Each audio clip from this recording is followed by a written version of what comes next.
ফেরাউনটাকে কোরআনের পাতা খুললে সূরাতুল কসাস সূরা তোহার ভিতরে আল্লাহ রাব্বুল আলামিন ফেরাউনের বিস্তারিত ঘটনাগুলো বর্ণনা করছেন। মুহাদ্দিসিনরা বলেন এই ফেরাউনের মূল নাম ছিল হলো কাবুস।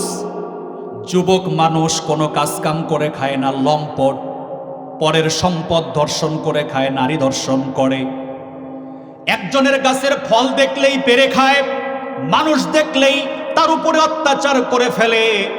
এই যুবক কাবুস যখন তার গ্রামের ভিতরে, সমাজের ভিতরে অরাজকতা সৃষ্টি করে দিল, তার বিচারটা যখন তার বাবা মার কাছে বারবার যেতে লাগলো, বাবা মা কাবুসকে ডেকে প্রথম সতর্কবাণী দিলেন, যদি তুমি ভালো না হও তাহলে তোমাকে আমরা আমাদের এই সমাজ থেকে বের করে দেব, এবং তুমি যে আমাদের সন্তান এটা আমরা ভুলে গিয়ে তোমাকে ত্যায্যপুত্র করে দেব। প্রথম সিগন্যাল ফেরাউন মানে নাই, নাম হলো কাবুস। কথা বলেন কি নাম? কাবুস মানলেন না। দ্বিতীয়বার আবার সেই ভুলটা করলেন, দ্বিতীয়বার তাকে সতর্কবাণী দেওয়া হলো, তাও তিনি মানলেন না। তৃতীয়বার সতর্কবাণী দেওয়া হলো, মানলেন না। অবশেষে সমাজের প্রধানেরা বসে কাবুসের বাবার কাছে গিয়ে বলল, যদি এই কাবুস এই সমাজে থাকে আমরা তাকে মেরে ফেলবো, বাঁচতে দিব না। এই সময় কাবুসের বাবা মা, আত্মীয় স্বজনেরা বসে তাকে সমাজ থেকে বের করে দেওয়ার পরিকল্পনা করে নিল। ভাইরা আমার, তাকে যখন বাড়ি থেকে, সমাজ থেকে বের করে দেওয়া হলো, কোথায় যাবে কাবুস কিছুই চেনে না। হাঁটতে হাঁটতে হাঁটতে হাঁটতে রওনা করে দিল নিজের দেশ ছেড়ে। কোথায় যাওয়া যায়? রওনা দিতে দিতে দিতে দিতে এক সময় তার বাল্যকালের বন্ধুর নাম হলো হামান। জোরে বলেন কি নাম? কামান না হামান? হামান। হামানের সাথে দেখা হয়ে গেল। হামান ডাক দিয়ে বলে, ভাই কাবুস কোথায় যাও? বলে বাড়ি থেকে বের করে দিয়েছে, সমাজ থেকে বিতাড়িত করে দিয়েছে, কোথায় যাব জানি না। দুই চোখ যেই দিকে যায় সেই দিকে চলে যাব, তবে তোমার অবস্থা এমন কেন? হামান ডাক দিয়ে বলে, তোমারও গতি যা আমারও গতি তাই।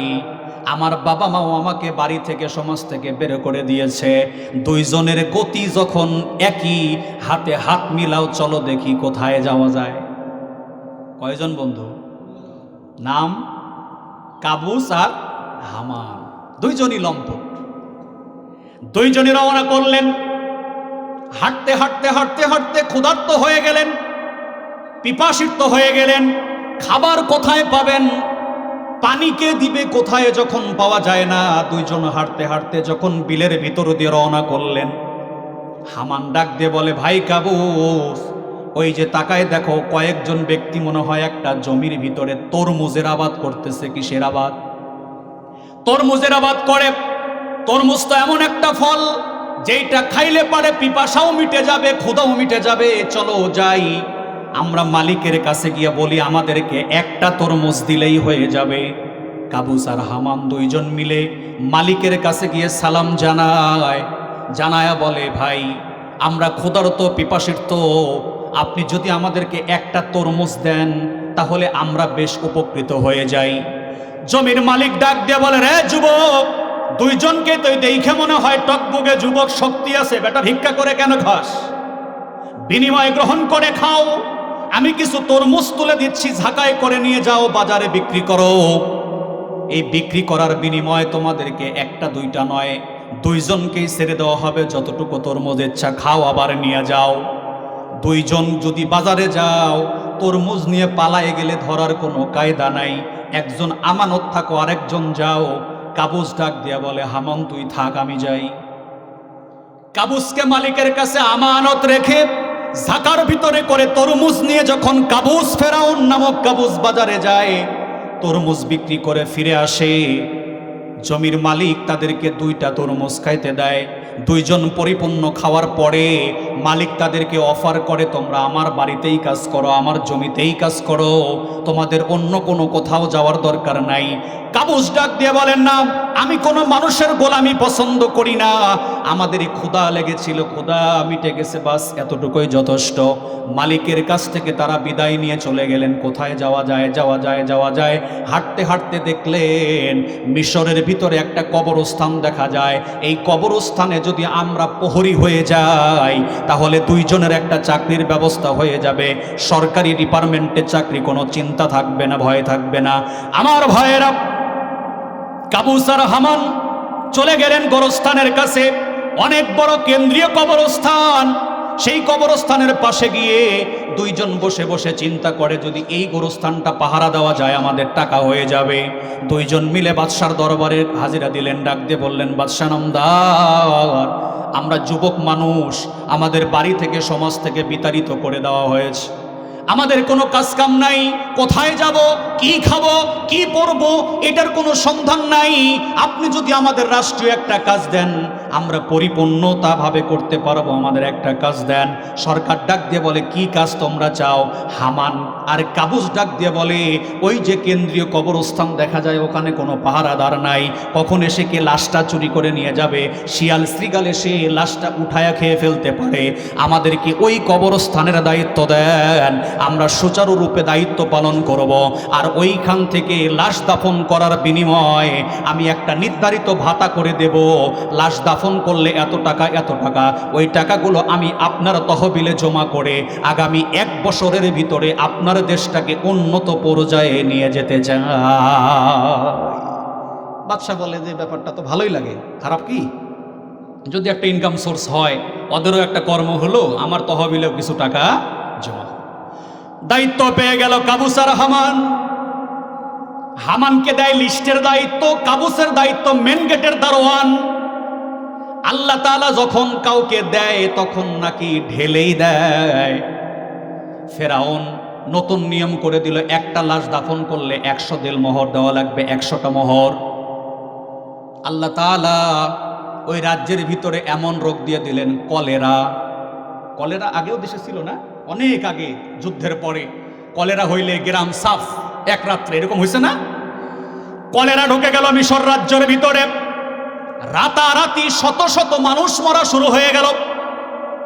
দায়িত্বপ্রাপ্ত ফেরাউন আর হামানের কাছে, কাবুসের কাছে যখন নিয়ে যায় দাফনের জন্য, একটা লাশ দাফন করলে 100 স্বর্ণ মুদ্রা দেওয়া লাগবে। 50% পায় সরকার আর 50% পায় কাবুস আর হামান। ঢল পড়ে গেছে, হাজার হাজার মানুষ মরতেছে। কয়েকদিনের ভিতরে ফেরাউন, কাবুস আর হামান অঢল সম্পত্তির মালিক। আবার বাদশা দেখে এই দিকে, বাহ, বেশ ভালোই তো ইনকাম, হাজার হাজার স্বর্ণ মুদ্রা ঢুকতেছে প্রত্যেক দিন তহবিলে, বেশ ভালোই হয়। এই দায়িত্বটা ওকে দিয়ে ভালোই হয়েছে। চলতে থাকতেছে, চলতে চলতে বাদশার মনটাও কাবুস জয় করে ফেলছে। কথার ভঙ্গিমা, নীতিমালা, নিজের বডি ফিটনেস তার সামনে দিয়ে টোটালি একদম কাবুস বাদশার মন জয় করে ফেলছে। কি করা যায়? এমন সময় বাদশার দরবারে গিয়ে বললেন, বাদশাহ, আমার একটু প্রমোশন দরকার, আমি এই দারোয়ান আর থাকতে চাই না, আপনি যদি অনুমতি দেন তাহলে আমি একটা বড় দায়িত্ব পেতে চাই। কি দায়িত্ব? বলে, আমাকে একটা মন্ত্রী পরিষদের দায়িত্ব দেন। বাদশাহ বলে যে, না, এই দায়িত্ব পাওয়ার সময় তোমার এখনো হয়নি, এই দায়িত্ব পালন করতে। দায়িত্ব পালন করতে করতে বাদশার যিনি প্রধান উজিরে আজম, যিনি বাদশার সহচর, সাথেই থাকেন, রোগাক্রান্ত হয়ে বিছানাগত হয়ে গেলেন। 3 দিনের মাথায় উজিরে আজম দুনিয়ার বুক থেকে বিদায় নিলেন। এখন এই সময়ে হামান কাবুসকে ডাক দিয়ে বলে, ভাই, এই একটা সুবর্ণ সুযোগ, যদি কোনোভাবে রাজপ্রাসাদে উজিরে আজমের দায়িত্ব পাওয়া যায় তাহলে মনে কর তোর আর আমার ভাগ্য ফুলে কলা গাছ। দুইজনই চলে গেছে। বাদশার কাছে গিয়ে হাঁটু মেরে গিয়ে কাবুস ডাক দিয়ে বলে, বাদশা নামদার, এখন তো একটা সুযোগ আছে, আমাকে উজিরে আজমের দায়িত্বটা কি দেওয়া যায়? বাদশা বলে, তুই তো বড় আমানতদার, তোর মাধ্যম দিয়ে আমার ইনকাম সোর্স আছে, হ্যাঁ, তোকে এই দায়িত্বটা দেওয়া যায়। মন্ত্রী পরিষদের কাছে দায়িত্ব চাইলেন, তারা মতামত দিলেন, হ্যাঁ, কাবুসকে এই দায়িত্ব দেওয়া যায়। ভালো করে বুঝেন, বাড়ি থেকে বিতাড়িত করলো লম্পট হওয়ার কারণে, আসলেন তরমুজ খেজের দায়িত্ব পেলেন, সেইখান থেকে গোরস্থানের দারোয়ান, এখন দায়িত্ব পেলেন একেবারে মেন গেট সরকার রাজপ্রাসাদের উজিরে আজম। কমে না বাড়ে? আমার ভাইয়েরা, উজির আজমের দায়িত্ব পাওয়ার পরে কাবুস হামানকে রাত্রিবেলা ডাক দিয়ে বলতেছে, ভাই রে, আমাদের কপালটা মনে হয় খুলে গেল, আমাদের গ্রাম থেকে বের করে দিল, দেখ অল্প সময়ের ব্যবধানে আমি কিন্তু এইখানে এসে উজির আজম হলাম, কিন্তু আমার স্বপ্নটা এখনো পূরণ হয় নাই, আমি এই মিশর রাজ্যের উজির আজম থেকে প্রধান উপদেষ্টা নয়, একেবারে প্রধানমন্ত্রী হতে চাই। হামান ডাক দিয়ে বলে, কাবুসরি, যতটুকু তোমার মতো তুমি পেয়েছো এইটুকুই নিয়ে শুকরিয়া আদায় করো, বেশি পাওয়া ভালো নয়। উনি বললেন, না, আমার এটা পাওয়াই লাগবে। এমন সময় উজির আজম কাবুস বাদশাকে ডাক দিয়ে বললেন, বাদশা নামদার, গত বছর কলেরা হওয়ার কারণে রাজ্যের ভিতরে হাজার হাজার মানুষ মারা গিয়েছে, অভাব অনটন দেখা দিল। এখন যদি আপনি আগামী 2 বছরের জন্য এই মিশর রাজ্যের ভিতরে মানুষের কর চাঁদা যেটা দেয় মানুষ আপনাকে, এইটা যদি মকুফ করে দেন তাহলে মানুষের জন্য ভালো হয়, মানুষ একটু আরাম আয়েশে থাকতে পারে। বাদশা ডাক দিয়ে বলে, কাবুস, 2 বছরের জন্য যদি খাজনা বন্ধ করে দেই তাহলে আমার তহবিল তো ফাঁকা হয়ে যাবে, রাজ্য পরিচালনা করা সম্ভব হবে না। তবে তুমি যখন ওজির আজম, তুমি যখন একটা প্রস্তাব বিল আনলে, তাহলে তোমার সম্মানার্থে 2 বছর নয়, আগামী 1 বছরের জন্য আমি মিশর রাজ্যবাসীর জন্য খাজনা মকুফ করে দিলাম। কত বছর? বাস, ঘোষণা শেষ।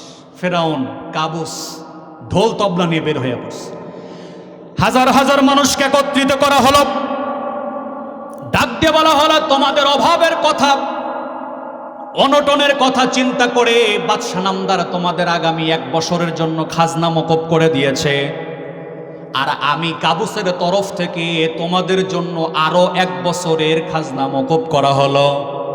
এখন প্রশ্ন হলো, কাবুস টাকা পেল কোথায়? ওই যে দারোয়ানের দায়িত্ব পালন করলো গোরস্থানের, মানুষ মরলেই 100 সোনার দিরহাম, 50টা পায় সরকার, 50টা পায় কাবুস, হাজার হাজার স্বর্ণ মুদ্রার মালিক হয়ে গেছে। যখন কাবুস ঘোষণা দিয়ে দিল 1 বছরের খাজনা সরকার মকুফ করলো, আর 1 বছরের খাজনা আমি উজির আজম মকুফ করে দিলাম, এই ঘোষণা গোটা রাজ্যের ভিতরে কানায় কানায় পৌঁছে গেল। বাদশার কথা মানুষ যতবার না বলে, তার চাইতে মানুষ বেশি কাবুস উজির আজমের কথা বলতে থাকে। সময় যখন এসে যায়, ভাগ্য তখন খুলে যায়, উজির আজম একের পরে এক মিশর রাজ্যের ভিতরে প্রমোশন হচ্ছে। হঠাৎ করে বাদশাহ যিনি ছিলেন, বার্ধক্যজনিত দুনিয়ার বুক থেকে বিদায় নিয়ে চলে গেলেন, মারা গেলেন। সকল উজিরগুলা বসে, মন্ত্রী পরিষদ বসে, আগামী সরকার কাকে নিযুক্ত করা হবে, বাদশাকে হবে, বাদশার সন্তান নাই, স্ত্রী নাই, কেউ নাই, পরিজন নাই, এই মিশর রাজ্য পরিচালনার দায়িত্ব কার কাঁধে দেওয়া যায়। সকলেই বসে চিন্তা ভাবনা করলো, সকলের কথা একটাই, আমাদের আগামী প্রধানমন্ত্রী আর বাদশাহ হলো উজিরে আজম কাবুস। কপাল খুলে না ঢাকে? খুলে না? সবাই প্রস্তাব দিল, রাজ্যের মানুষ, হ্যাঁ আমাদের এই কাবুসই লাগবে, ও আমাদের 1 বছরের খাজনা মকুফ করছে, আমাদের কত সহযোগিতা করে, আমাদের ওকেই লাগবে। বাস, সংসদে বিল পাশ হলো, বাদশাহ নিযুক্ত হলেন কাবুস। 3 ধাপ আগেও যিনি অত্যাচার করার কারণে বাড়ি সমাজ থেকে বের হয়েছেন, সামান্য সময়ের ব্যবধানে এখন উনি মিশর রাজ্যের প্রেসিডেন্ট। আমার ভাইয়েরা, মিশর রাজ্যের যখন প্রেসিডেন্ট হয়ে গেল, প্রেসিডেন্ট হওয়ার পরে, প্রেসিডেন্টের দায়িত্ব বসার পরে, এমন সময় ফেরাউন ডাক দিয়ে বলতেছে, ভাইয়েরা আমার, এখন আমি তোমাদের প্রধানমন্ত্রী, আমি প্রধানমন্ত্রীর আসন চালাবো। এই মিশর রাজ্যের প্রেসিডেন্টের নাম হলো ফেরাউন, কাবুস ছিল, এখন থেকে আমি হলাম 2য় রামসিস, আজ থেকে আমার নাম হলো ফেরাউন নাম করে দিল। কাবুস থেকে কি নাম? ফেরাউন। হামানকে নিয়ে রাত্রিবেলা বুদ্ধি করে, দেখ কোথায় ছিলাম আর কোথায় আসলাম, আমার আর একটা স্বপ্ন বাকি। কয়টা? একটা। হামান বলে, কি সেটা? বলে, আমি শুধু মিশর রাজ্যের প্রেসিডেন্ট, সরকার হয়েই শান্ত নই, খুশি নই, আমি এই মিশর রাজ্যের খোদা হতে চাই। কি হতে চাই? নাউজুবিল্লাহ বলবেন না? খোদা আল্লাহ রব হতে চায়। হামান বসা থেকে লাফ দিয়ে উঠে বলে, বেটা থাম, যা হইছে এই শুকরিয়া আদায় করে খা। 1-1.5 বছর আগেও তোকে বাড়ি থেকে বের করে দিল, তরমুজের ক্ষেতের শ্রমিক, সেখান থেকে দারোয়ান, সেখান থেকে উজিরে আজম, এখন তুই প্রধানমন্ত্রী বেটা। আর তুই যদি এখন মিশরে দাঁড়ায় বলিস আমি তোমাদের খোদা, তাহলে তোকে যারা প্রেসিডেন্ট হিসেবে নিযুক্ত করছে ওদের জুতার বাড়ি একটাও মিস হবে না। ফেরাউন ডাক দিয়ে বলে, হামান তুই যাই বলিস ভাই, আল্লাহ আমার হওয়া লাগবে। কিভাবে হওয়া যায় প্রক্রিয়া আমাকে বলে দে, আমি হবই। কিভাবে হওয়া যায়? হামান বলে, এই বুদ্ধি আমার মাথায় নাই। বলে, না তোর মাথায় আছে, কারণ এতগুলো ধাপ পাড়ি দেওয়ার জন্য তুই আমাকে সহযোগিতা করলি, এইটাও একটু কর ভাই। হামান বলে, আমাকে একটু বুঝতে দে দেখি। এটা তো একেবারে ক্রিটিক্যালি একটা ব্যাপার, কারণ মানুষ নিজেকে খোদা দাবি করবে, ইতিপূর্বে এরকম ঘটনা ঘটে নাই। আজকে যদি এরকম ঘটে তাহলে মিশরবাসী মেনে নেবে না। দেখি কি করা যায়। রাত্রিবেলা হামান চিন্তা করে কি করা যায়। পরের দিন সকালবেলা এসে ফেরাউনকে ডাক দিয়ে বলে, ভাই বুদ্ধি একটা পাকাপোক্ত পেয়েছি, যদি কার্যকরী করা যায় তাহলে তোমার মনের শেষ আশাটাও পূর্ণ হয়। কি? যে আগামীকাল থেকে তুমি ঘোষণা করে দিবে এই মিশর রাজ্যের স্কুল, কলেজ, মাদ্রাসা, টোটাল শিক্ষানীতি বন্ধ হয়ে যাবে। কেন? যে শিক্ষিত মানুষ যদি সমাজে দেশে না থাকে তাহলে টেনশন নাই, মূর্খদেরকে দিয়ে নিজেকে খোদা দাবি করিয়ে সিংহাসনে বসিয়ে পূজা করানো সম্ভব। আর যদি শিক্ষানীতি চালু থাকে, ওই শিক্ষিত লোকরা কিন্তু তোমাকে খোদা মানবে না, সাপোর্ট করবে না, তারা বিরোধিতা করবে, তারা সমাবেশ করবে, সম্মেলন করবে, তোমার বিরুদ্ধে যাবে। তোমার এই পূর্ণ আশা বাস্তবায়ন হবে না। হতে চাইলে শিক্ষানীতি টোটাল বন্ধ করতে হবে। ফেরাউন বলল, ঘোষণা কর। পরের দিন সকালবেলা ঘোষণা হয়ে গেল, মিশর রাজ্যের শিক্ষানীতি টোটালি বন্ধ। 1 বছর 2 বছর যখন শেষ, দেশের ঘরে ঘরে মানুষের শিক্ষানীতি শেষ, ফেরাউন তখন সব লোকদেরকে ডাক দিয়ে সিংহাসনে উঁচু জায়গায় দাঁড়ায় বলল, আমার ভাইরা, আজ থেকে আমি তোমাদের সুদূর বাদশা নই, আজ থেকে আমি হলাম আনা রব্বুকুমুল আ'লা, আমি হলাম তোমাদের বড় রব। নাউজুবিল্লাহ বলবেন না?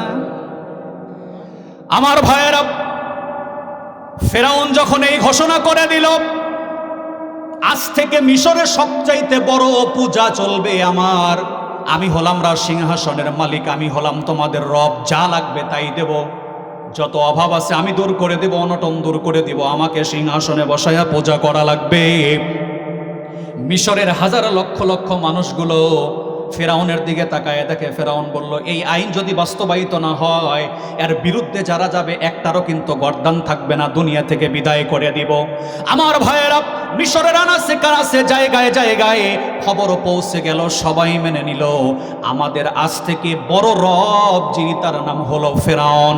এখন ভালো করে বুঝেন, মিশর রাজ্যে 2টা বংশের বসবাস ছিল, একটা হলো বানি ইসরাইল, আর একটার নাম হলো কি?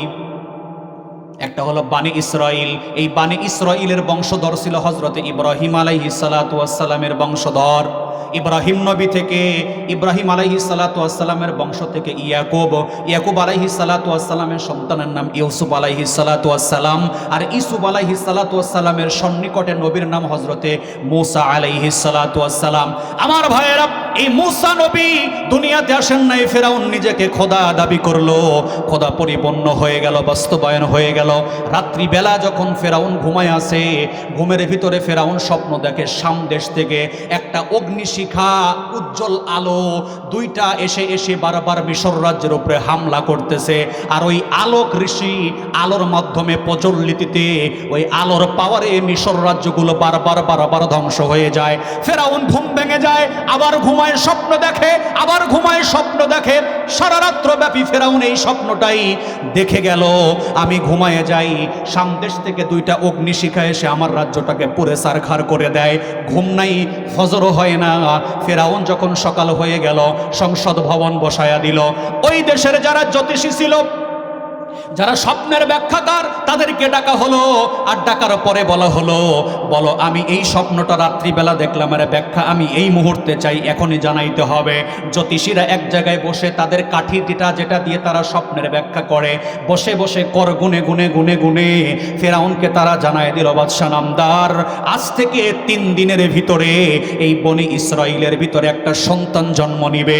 সে বাবা থেকে মায়ের ওরসে চলে যাবে, এই সন্তান ভূমিষ্ঠ হওয়ার পরে বড় হয়ে যাবে। বনি ইসরাইলের এই সন্তানের দ্বারা আপনার মিশর রাজ্যের আপনার অধিষ্ঠিত আপনার প্রতিষ্ঠিত এই রাজা বাদশার দরবার তছনছ হয়ে ওই বাচ্চাটাই শুধু কন্ট্রোল করে যাবে। বলেন সুবহানাল্লাহ। ফেরাউন কথা শোনার সাথে সাথে সিংহাসন থেকে লাফ দিয়ে উঠে দাঁড়ায় যায়, আর ডাক দিয়ে বলে, জ্যোতিষীরা এটা কখনোই হতে দেওয়া যাবে না।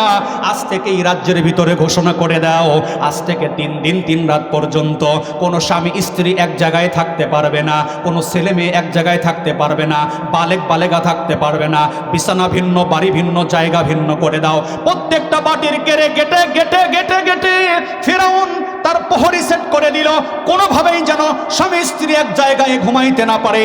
কারণ এই সন্তান যদি জন্ম হয় তাহলে আমার প্রাসাদ থাকবে না, ধ্বংস হয়ে যাবে। আমার ভাইরা, মুসা আলাইহিস সালাতু ওয়াস সালাম দুনিয়ায় আসেন নাই, আসবেন। আল্লাহ শুধু সিগন্যাল দিছে, ফেরাউনের মতো বাদশার অন্তরটা কেঁপে উঠেছে। সুবহানাল্লাহ কোন? কারণ আল্লাহ রাব্বুল আলামিন পৃথিবীতে হক প্রতিষ্ঠা করবেন, পৃথিবী থেকে বাতিলকে আল্লাহ তাআলা বিলীন করে দিবেন। এই ওয়াদা কার? জবান খুলে বলেন কার? আজ হোক কাল হোক আল্লাহ তাআলার এই ওয়াদা আল্লাহ বাস্তবায়ন করেছেন, করবেন। কখনোই পৃথিবীতে বাতিল সম্প্রদায় তারা টিকে থাকতে পারে নাই। সাময়িক শক্তি দেখাইলেও তাদের পরাজয় নিশ্চিত হয়েছে। ইতিহাস খুঁজেন, কোরআন দেখেন, একটা যুদ্ধেও মুসলমানের চাইতে কাফেররা কম ছিল না। সব সময়ের জন্য মুসলমানের চাইতে 3 গুণ বেশি ছিল কাফের, কিন্তু সব সময়ের জন্য আল্লাহ তাআলা জয় দিয়েছেন মুসলমানদের। কথা বলেন ঠিক কিনা? এই জন্য আফসোসের কিছু নাই, দুঃখের কিছু নাই। অনেক সময় ভাবি, আহারে 400 ঘর লোক, মাত্র 30 জন ফজরের নামাজে, বাদ বাকি 370 জন ঘুম পারে। আফসোস হয় না ভাই? টেনশনের কোনো কারণ নাই। আল্লাহ বলছেন ততদিন থাকবে দুনিয়া ঠিক, দুনিয়াতে আল্লাহ বলনেওয়ালা থাকবে একজন যতদিন। বলেন মারহাবা। আল্লাহ তাআলার কাছে হাজার হাজার দাম নাই, কয়জনের দাম? কথা বলেন। আল্লাহ বলছে এখন পৃথিবীতে 800 অধিক জনসংখ্যা, 800 কোটির। আল্লাহ বলছে এদের 1 পয়সার দাম নাই। একজন আল্লাহ বলনেওয়ালা বান্দার যত দাম আমার কাছে, কোটি মানুষেরও তত দাম নাই। দুনিয়া থাকবে ততদিন, একজন আল্লাহ বলনেওয়ালা থাকবে যতদিন। সুবহানাল্লাহ কোন? আফসোস নাই, টেনশন করবেন না। এই যে আমরা 30 জন নামাজ পড়ি আর 70 জন পড়ে না। আর যারা 70 জন পড়ে না ভাই, তোমরাও শুনে রাখো, এই 30 জন নামাজ পড়ে বলেই আল্লাহর রিজিক নামে। কথা বলেন ঠিক কিনা? এরাও পড়া বন্ধ করে দিলে রিজিক থাকবে না, জমিনে রহমত আসবে না। আল্লাহর রহমত আর করুণা না আসলে এই পৃথিবী ধ্বংস হওয়ার জন্য সময়। কথা বলেন সময়। ব্যাস কি করবেন? ফেরাউন ঘোষণা করে দিল, কোনোভাবেই এই বাচ্চাটাকে পৃথিবীতে আসতে দেওয়া যাবে না, আটকাও। ঘোষণা হয়ে গেল। বাড়ি বাড়ি দারোয়ান, গেটে গেটে দারোয়ান পাহারা দিচ্ছেন। কি করবেন? এদিকে আল্লাহ তাআলা মুসা আলাইহিস সালাতু ওয়াস সালামকে আনবেন। পৃথিবীর জটিলতা যেখানে শুরু, আল্লাহর সহজতা সেখান থেকে শুরু হয়ে যায়। যেখানে দুনিয়ার সমাপ্ত হয় সেখান থেকে শুরু হয় কার কথা? জবান খুলে বলেন কার কথা? বাস, মুসা আলাইহিস সালাতু ওয়াস সালাম আল্লাহ দুনিয়ায় পাঠাবেন, ফেরাউন আসতে দিবে না।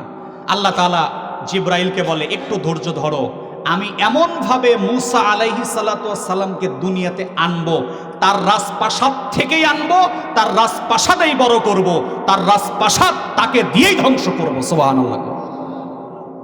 মুসা আলাইহিস সালাতু ওয়াস সালামের বাবার নাম হযরতে ইমরান, মায়ের নাম, তার নিজের বাবার নাম হযরতে ইমরান। ইমরান একজন ব্যক্তি, তার বাবা। এবং আল্লাহ তাআলা তাকে একটি ভাই দিয়েছিলেন হারুন, এবং তাকে আল্লাহ তাআলা একটি বোন দিয়েছিলেন মারিয়াম। মারিয়াম নাম মারিয়াম। এবং তার মায়ের নামের ব্যাপারে হাদিসের কিতাবে বিভিন্ন মত আছে। একটা প্রসিদ্ধ নাম হলো বারেখা খাতুন। কি নাম? বারেখা খাতুন। আল্লাহ রাব্বুল আলামিন মুসাকে আনবেন। মুসা আলাইহিস সালামের বাবা ইমরান, তিনি হচ্ছেন ফেরাউনের দেহরক্ষী। ফেরাউন যখন রাত্রিবেলা ঘুমায় থাকে যেই কক্ষে, ওই কক্ষের গেটে যিনি পাহারা দেন তিনি হলেন মুসা আলাইহিস সালামের বাবা ইমরান। স্ত্রীর কাছ থেকে পৃথক দীর্ঘদিন যাবৎ রাজকাজ করার কারণে আল্লাহ রাব্বুল আলামিন রাত্রিবেলা গভীরের মধ্যে স্বামী স্ত্রীর ভিতরে দুইজনের মিলিত হওয়ার একটা কামভাব, দুইজনের ভিতরে এই দুইজনকে দেখার একটা চাহিদা আল্লাহ তাআলা বৃদ্ধি করে দিলেন। ইমরানও চাচ্ছেন স্ত্রীকে দেখি এবং তার স্ত্রী বারেখাও চাচ্ছেন স্বামীর কাছে যাই, কিন্তু সামনে হলো বাধা। এই বাধা হলো ফেরাউনের প্রহরী। কিন্তু যেহেতু ইমরান তার বাড়িতে থাকেন না, স্ত্রী একা থাকে, এই জন্য তার বাড়িতে কোনো প্রহরী দেন নাই ফেরাউন, যে আমার তো কাছেই থাকে সে, তাহলে তার বাড়িতে প্রহরী দরকারটা কি। আল্লাহ রাব্বুল আলামিন রাতের গভীরতা নিস্তব্ধ করে দিলেন, একেবারে স্তব্ধ হয়ে গেল। মুসা আলাইহিস সালামের মায়ের ভিতরে সব ভয় ডর আল্লাহ তাআলা দূর করে দিলেন, ঘর থেকে বের করলেন। মুসা আলাইহিস সালাতু ওয়াস সালামের মা হাঁটি হাঁটি পা পা করে সমস্ত ভয়কে দূর করে দিয়ে, দূরভীত করে দিয়ে ফেরাউনের রাজদরবারের প্রহরী তার স্বামী ইমরানের সাথে দেখা হয়ে গেল। বলেন সুবহানাল্লাহ।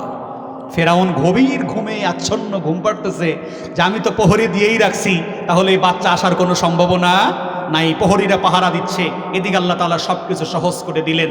দুইজন দুইজনের সাথে দেখা করলেন, সাক্ষাৎ হলো। আল্লাহ রাব্বুল আলামিন তাদের মাথায় মস্তিষ্কে বুদ্ধি দিয়ে দিলেন, দুইজন একাকার হলেন। আল্লাহ রাব্বুল আলামিন এই রাত্রেই ইমরানের কাছ থেকে আল্লাহ তাআলা একটা ওরসদার সন্তান তার মা বারেখা খাতুনের গর্ভে দিলেন। বলেন সুবহানাল্লাহ। চলে গেছে বাড়িতে। সকালবেলা ফেরাউন রাজ দরবার বসাইছে, দেখতে বেটা খবর কি? যারা জ্যোতিষী তারা গণনা করে বলে, মহারাজ কাম তো যা হওয়ার হয়ে গেছে। মানে বলে গত রাত্রিতেই ওই সন্তানটা তার বাবার কাছ থেকে মায়ের ওরসে চলে গেছে। ফেরাউনের মাথা গরম, এত কিছু দিলাম, এত প্রোটোকল দিলাম, এত কিছু করার পরে আটকাইতে পারলাম না।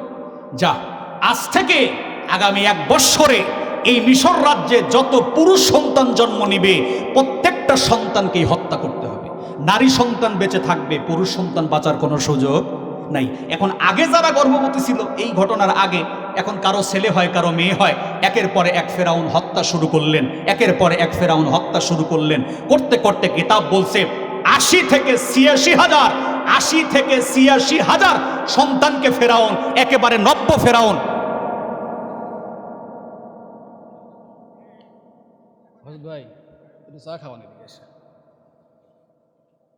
একটু জিকির করি লা ইলাহা, মোহাব্বতে লা ইলাহা,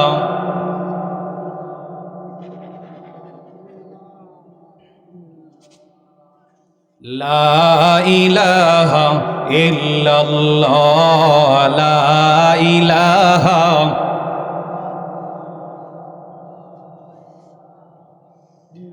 আসিয়া খেলে প্রেমের খেলা, ফেরাউন দিল তারে কতই জ্বালা। আসিয়া খেলে প্রেমের খেলা, ফেরাউন দিল তারে কতই জ্বালা। আসমান থেকে ওহি এলো, আসমান থেকে ওহি এলো, খুলে দাও জান্নাতের দরজা তালা। লা ইলাহা, লা ইলাহা ইল্লাল্লাহ, লা ইলাহা, আরো জোরে লা ইলাহা, মোহাব্বতে লা ইলাহা।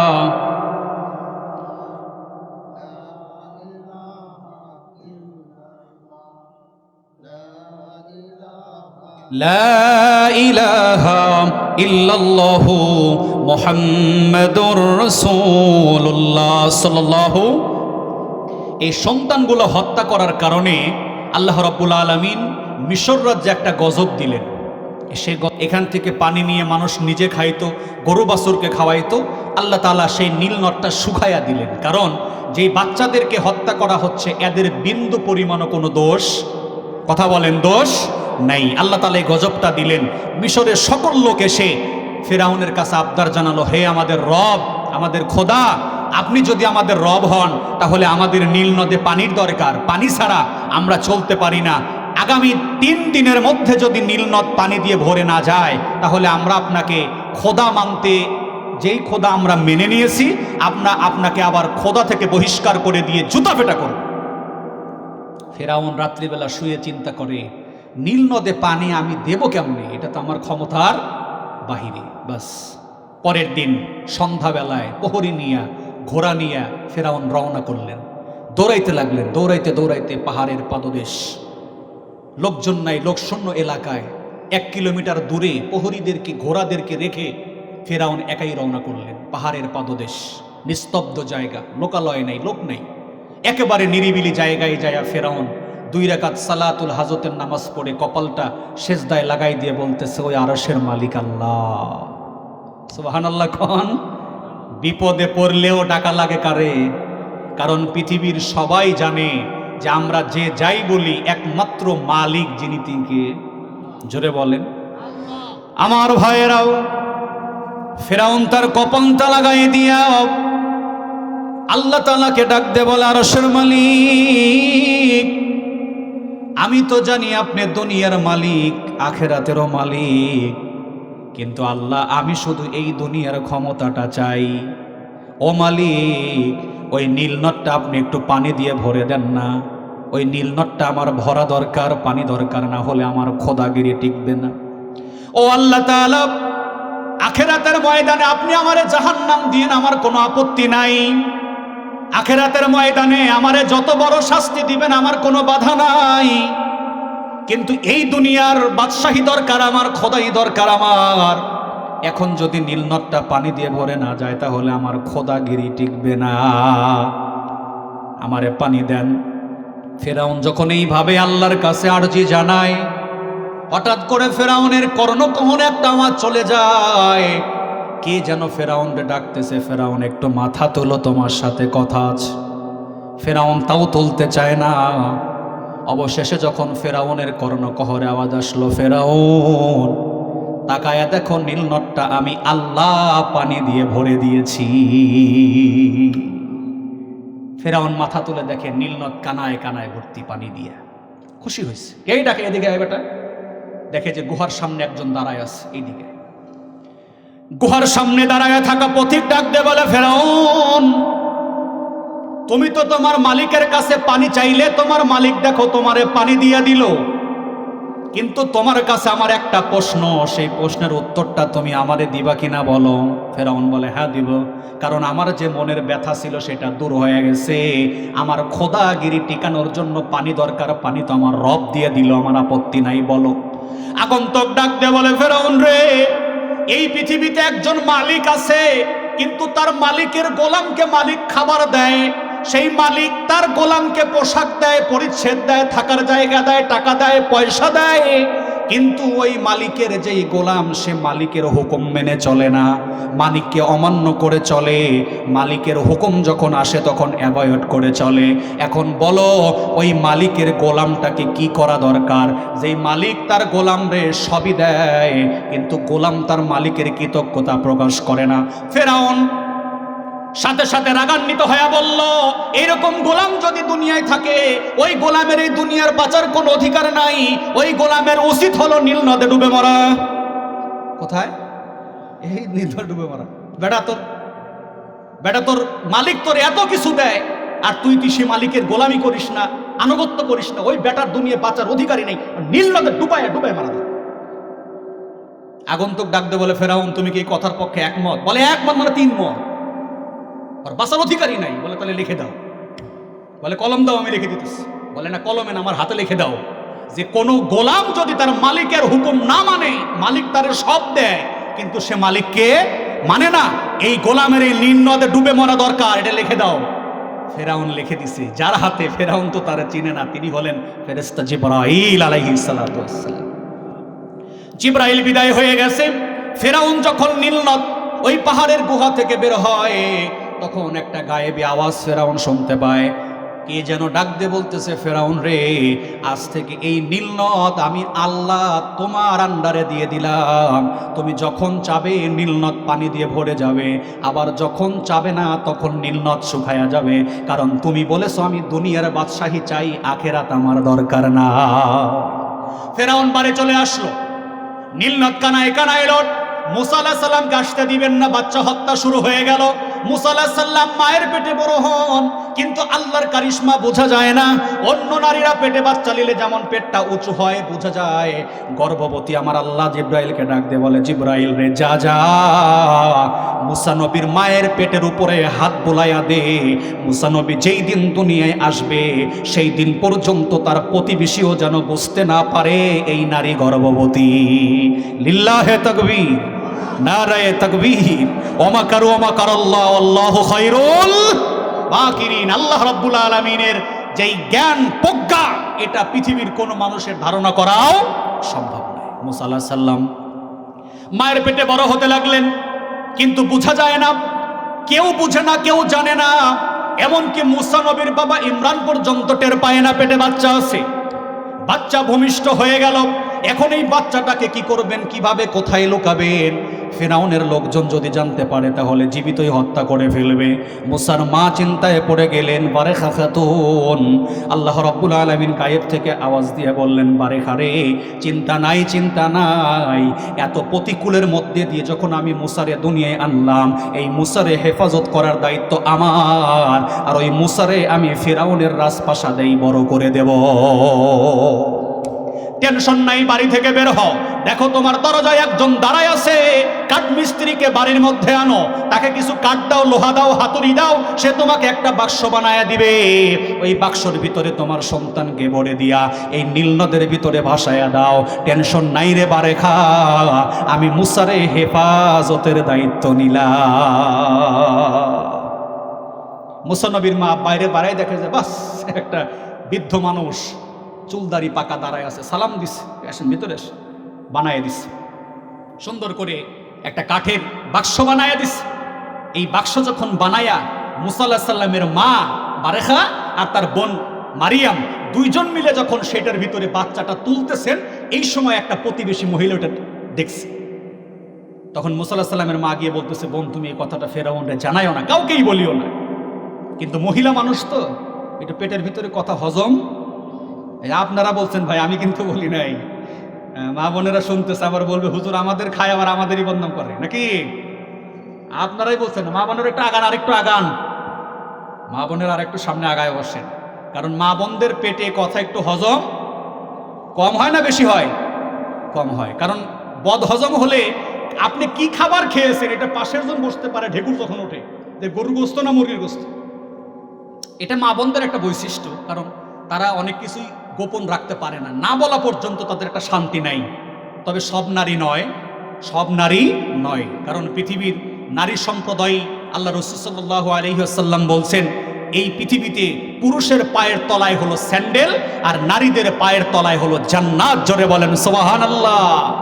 সাহাবী এসে বলছেন, রসুল আমার কাছ থেকে আমার বাবা মার মধ্যে সবচেয়ে হক পাওয়ার অধিকার কার বেশি? রসুল বলছেন তোমার মায়ের, তারপরে তোমার মায়ের, তারপরে তোমার মায়ের, তারপরে তোমার বাবার। রসুল সাল্লাল্লাহু আলাইহি সাল্লাম পুরুষের চাইতে 3 গ্রেট অধিকার নারীদেরকে দান করছেন। এটা সব নারীর জন্য নয়। মহিয়সী নারী যারা, আল্লাহর বিধান মতো যারা মেনে চলে, রাসূলুল্লাহ সাল্লাল্লাহু আলাইহি ওয়াসাল্লাম তার পরিবার পরিজনদেরকে ডাকছেন, আয়েশাকে ডাকছেন, ফাতেমাকে ডাকছেন, সবাইকে ডেকে ডাক দিয়ে বলতেছেন, শোনো আল্লাহ রাব্বুল আলামিন পুরুষের জন্য অনেক ইবাদত রাখছেন, কিন্তু নারীদের জন্য আল্লাহ তাআলা 4টা ইবাদতকে মাস্ট করছেন। কয়টা? 4টা। এই 4টা ইবাদত কোনো নারী করলে আল্লাহ রাব্বুল আলামিন বলছেন তাকে বিনা হিসাবে জান্নাত দিবেন। 1 নম্বরে সে নারী 5 ওয়াক্ত নামাজি হওয়া লাগবে। কয় ওয়াক্ত? 3 ওয়াক্ত, 4 না 5ই? 5ই লাগবে, 5ই লাগবে, 5 ওয়াক্তই লাগবে। এটা আল্লাহ রাব্বুল আলামিনের রাসূলের হুকুম। 5 ওয়াক্ত নামাজি। 2 নম্বর রমজান মাসের রোজা, পঙ্খানু রূপে রোজা করা লাগবে। 3 নম্বর পর্দা। 3 নম্বরে জোরে বলেন কি? পর্দা। কারণ পর্দা হচ্ছে নারীর ভূষণ। পর্দার মাধ্যম দিয়ে নারীর ঐতিহ্য, পর্দার মাধ্যম দিয়ে নারীর সৌন্দর্য, পর্দার মাধ্যম দিয়ে নারীর সম্মান বেড়ে যায়। কারণ ইতিহাস খুঁজেন, বাংলার জমিনে পর্দা করা একজন নারীও এ পর্যন্ত ধর্ষিত হয় নাই। হয়েছে? হয়েছে? কারণ বলি, কারণ হচ্ছে আমার যে স্ত্রী আছে সে একজন পর্দাশীলা নারী, মাদ্রাসার ছাত্রী, পর্দাশীলা। আমি তাকে নিয়ে চলাফেরা করি। যেই লম্পট যুবকগুলো নারীদেরকে দেখলে টিজিং করে, টিস করে, ওই যুবকগুলোই যখন একটা পর্দাশীল নারীকে দেখে তখন সে গাড়ির সামনের সিট ছেড়ে দিয়ে বলে, আপা বসেন। কথা বলেন ঠিক কি না? কারণ সে জানে যে আমি আল্লাহর বিধান মানতে না পারলেও এই নারী তো আল্লাহ রাব্বুল আলামিনের একটা বিধান মানতেছে, ফরজ বিধান, তাকে সম্মান করা আমার দায়িত্ব। ভালো করে বুঝেন, সব কিছু খোলা থাকলে দাম থাকে না, কিছু জিনিস দাম রাখার জন্য ঢেকে রাখা লাগে। আল্লাহ তাআলা এটা বিধান করছেন, অকরনা ফি বুয়ুতিকুন্না ওয়ালা তাবাররাজনা তাবাররুজাল জাহিলিয়াতিল উলা। আল্লাহ অর্ডার করছেন, হে নারী জাতি, তোমরা আয়ামে জাহিলিয়াতি নারীদের মতো চলো না, তোমরা নিজেদেরকে সম্ভ্রমকে হেফাজত করো, লজ্জাস্থানকে হেফাজত করো, পর্দার সহিত বের হও, আমি আল্লাহ তাআলা দুনিয়াতে সম্মান বাড়াইয়া দেব, কিয়ামতে তোমাদেরকে জান্নাত দিয়ে ধন্য করে দেব। বলেন সুবহানাল্লাহ। 4 নাম্বার, নারীদের জন্য স্বামীর খেজমত, স্বামীর সেবা, স্বামীর আনুগত্য, স্বামীর সংসার দেখে রাখা। আল্লাহ রসুল ফাতেমাকে ডাক দিয়ে বললেন, ফাতেমা, দিনে 5 ওয়াক্ত নামাজ ফরজ, তবে সব সময়ের জন্য না। 5 ওয়াক্ত নামাজ পড়তে 2 ঘন্টা লাগে, 22 ঘন্টা তুমি তোমার কাজ করতে পারো।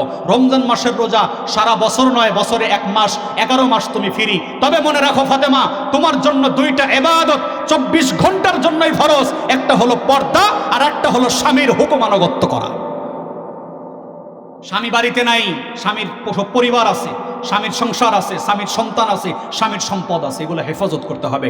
রাসূলুল্লাহ সাল্লাল্লাহু আলাইহি ওয়াসাল্লাম বলেন, 6 শ্রেণীর নারী কখনোই জান্নাতে যাবে না। তার মধ্যে 3 শ্রেণীর নারী ওই নারী যে নারী কথায় কথায় স্বামীর সাথে তর্ক করে, স্বামীকে অমান্য করে চলে, স্বামীকে সম্মান করে না, স্বামীর কথায় মুখে মুখে তর্ক করে, এই নারী নামাজি হলেও জাহান্নামে যাইতে হবে। এরকম মা বোন আমাদের সমাজ ইনশাল্লাহ নাই তো? হ্যাঁ, তাহলে যে বলছেন আছে মানে তার ঘরেরটা সেরকম নাকি? হ্যাঁ, মা বোনরা শুনতেছে এবং দেখতেছে, সতর্ক, বিশেষ সতর্ক। আল্লাহ রাসূল সাল্লাল্লাহু আলাইহি ওয়াসাল্লাম তিরমিজি বুখারীতে বলেন, একজন নারী মারা গেল, স্ত্রী মারা যাওয়ার পরে তার স্বামী আফসোস নিয়ে, অন্তরে ব্যথা নিয়ে বলল, আয় রে, আমার এই স্ত্রীটা অত্যন্ত ভালো ছিল, সে আমার পরিবার পরিজন দেখে রাখতো, আমাকে সন্তুষ্ট রাখতো। আল্লাহ রাসূল বলে, আল্লাহ রাব্বুল আলামিন তাকে জান্নাত দিবেন, এই আশঙ্কাটাই বেশি। সুবহানাল্লাহ।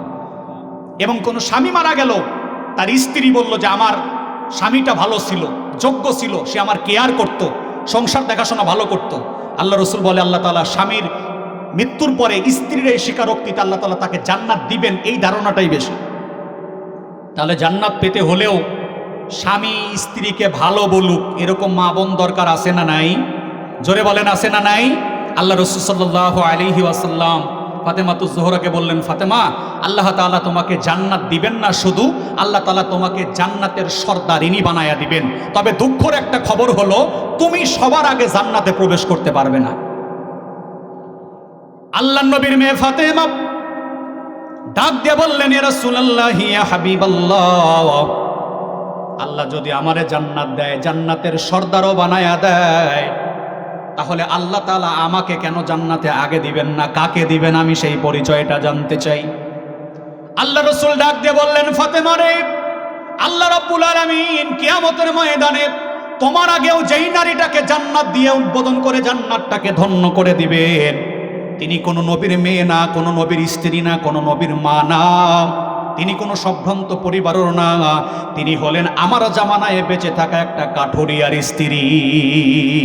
সুবহানাল্লাহ। কোন ফাতেমাতুজ জোহরা শুনে কৌতূহল হয়ে যায়, ডাক দিয়ে বলে, ইয়া রাসূলুল্লাহ, ইয়া হাবিবাল্লাহ, আমি হলাম নবিকুল সিমরাত মুহাম্মদুর রাসূলুল্লাহর মেয়ে, আমি হলাম ফাতেমা, আমি হলাম ইমাম হাসান হুসাইনের মা, আমি হলাম কাররামাল্লাহু ওয়াজহাহু আলীর স্ত্রী, আমার তো ডিগ্রির অভাব নাই। আর আপনি বললেন একজন নারীকে আল্লাহ আমার আগেও জান্নাত দিবে, যেই নারীটা কাঠুরিয়ার স্ত্রী। ও নবী, আমি ওই স্ত্রীটাকে দেখতে চাই, ওই নারীটাকে দেখতে চাই। আল্লাহ রাসূল বললেন, যাও যাও, আমি তোমার ঠিকানা দিয়ে দিলাম। আমার ভাইয়েরা, আমার বন্ধুরা, সন্ধ্যা যখন পেরিয়ে গেছে, ফাতেমাতুজ জোহরা একা একাই চলে গেলেন। যাওয়ার পরে কাঠুরিয়ার দরজায়, কাঠুরিয়ার বাড়িতে গিয়ে নক করলেন, সালাম দিলেন। জবান মহিলার আওয়াজ পাওয়ার পরে ভিতর থেকে আওয়াজ আসলো, কে ডাকে? ডাক দিয়ে বলে, আমি হলাম একজন নারী, তোমার সাথে দেখা করতে চাই। নারীটা ভিতর থেকে জবাব দেয়, বোন রে আমার স্বামী সকালবেলা চলে গেছে কাঠ কাটার জন্য, কিন্তু আমার স্বামী আমাকে এই পারমিশন দিয়ে যান নাই যে আমার দরজায় কোনো নারী আসলে আমি তার জন্য দরজা খুলে দিয়ে তার সাথে দেখা করতে পারবো, এই পারমিশনটা নাই। নারীর সাথে নারীর দেখা করা জায়েজ আছে না নাই? এখানে পর্দার খেলাফ আছে, কিন্তু হুকুম নাই কার? কথা বলেন, কার নাই? আমার ভাইয়েরা, কথায় কথা মনে পড়ে যায় বুখারী মুসলিমের হাদিস। রাসূলুল্লাহ সাল্লাল্লাহু আলাইহি ওয়াসাল্লামের জামানায় একজন নারী তিনতলা বাড়িতে বসবাস করেন। স্বামী চলে গেছেন যুদ্ধ করার জন্য পাশের দেশে নবীর অর্ডারে। এমন সময় নিচতলায় থাকেন বাবা মা, তিনতলার উপরে থাকেন মেয়ে আর স্বামী। স্বামী নাই, মেয়েটা শুধু একাই থাকেন। কিন্তু তার স্বামী অর্ডার দিয়ে গেছেন, আমি আসা আগ পর্যন্ত তিনতলা থেকে নিচতলায় নামার কোনো পারমিশন নাই। চলে গেছে। হঠাৎ করে বাবা মা অসুস্থ হয়ে গেছে, মা অসুস্থ হয়ে গেছে। নিচতলায় থেকে উপরতলায় খবর চলে গেছে তোমার মা অসুস্থ, মৃত্যু শয্যায় বিছানায়, তুমি একটু এসে তোমার মাকে দেখে যাও। নারী ডাক দিয়ে বলে, আমার স্বামীর অর্ডার নাই। আমার স্বামী যুদ্ধে যাওয়ার সময় এই কথা আমাকে বলে যায় নাই। তুমি একতলায় থেকে দোতলায়, একতলায় দোতলায় নামতে পারবে না, আমি পারবো না। জানলার কাছে দাঁড়ায় থাকলেন মহিলা সাহাবী। এমন সময় পাশ দিয়ে আবু হুরায়রা রাদিয়াল্লাহু তাআলা আনহু যায়, পর্দা করে ডাক দিয়ে বললেন, আবু হুরায়রা রে, এই দিকে আসো। জানালার উপর থেকে তিনতলা থেকে কথা বলে নারী ডাক দিয়ে বলে, রে আবু হুরায়রা, আমার স্বামী যুদ্ধে চলে গেছে, 1 মাস পেরিয়ে গেল। আমার মা নিচতলায় অসুস্থ, মৃত্যু শয্যায় পড়ে গেল। এখন আমি মাকে দেখতে যাব, স্বামীর অর্ডার নাই। তুমি রাসূলুল্লাহর কাছে যাও, রাসূলকে বলো রাসূল এই পারমিশন আমারে দেয় কিনা। আবু হুরায়রা দৌড় দিলেন রাসূলের কাছে, বিস্তারিত বললেন। রাসূল বললেন, না, এই পারমিশন আমি দিতে পারবো না যতক্ষণ না পর্যন্ত ওই স্ত্রীর স্বামী দেয়, এই অর্ডার আমার নাই। যাও, মানা করে দাও। উনি গিয়ে নিষেধ করছেন। মা মারা গেছেন, তিনতলা থেকে নিচতলায় নামেন নাই। মা মারা যাওয়ার পরে কিছুদিন পরে বাবা অসুস্থ হয়েছেন, খবর গেছে। আবার এসে জানলার কাছে দাঁড়ায় আছেন। আরেক সাহাবীর সাথে দেখা, যাও রাসূলকে বলো আমার স্বামীর অর্ডার নাই, আমি নিচতলায় নামতে পারবো কিনা। রাসূল বলছে অর্ডার নাই। এটা তার স্বামীর একান্তই ব্যাপার, এখানে আমার কোনো হস্তক্ষেপ করার অধিকার নেই। দুইজন দাফন কাফন হয়ে গেছেন, স্বামী যুদ্ধ থেকে বাড়ি ফিরছেন। এসে দেখেন স্ত্রীর মনটা খারাপ, ভীষণ ভারী। কি হয়েছে? এই ঘটনা। বলে, আরে আমি তো তোমাকে এইভাবে নিষেধ করে যাই নাই, তোমার বাবা মারা গেছে, তুমি নিচতলায় নামবে, দেখবে তাদের জন্য একটু তোমার হৃদয় বিতরক কথা আসবে, এটা স্বাভাবিক। বলে যে না, আপনি তো আমাকে বলে যান নাই, আমি রাসূলের কাছে পারমিশন চেয়েছি, রাসূল আমারে পারমিশন দেন নাই। রাসূলুল্লাহ সাল্লাল্লাহু আলাইহি ওয়াসাল্লামের কাছে ওই সাহাবী তার স্ত্রীকে ধরে পর্দা করে রাসূলের কাছে গিয়ে সমস্ত ঘটনা খুলে বললেন। আল্লাহ রাসূল ডাক দিয়ে বললেন, সাহাবী তুমি জান্নাতি হও আর না হও, তবে তোমার স্ত্রী 100% জান্নাতি। একটাই কারণে, সে তার স্বামীর আনুগত্য করেছে।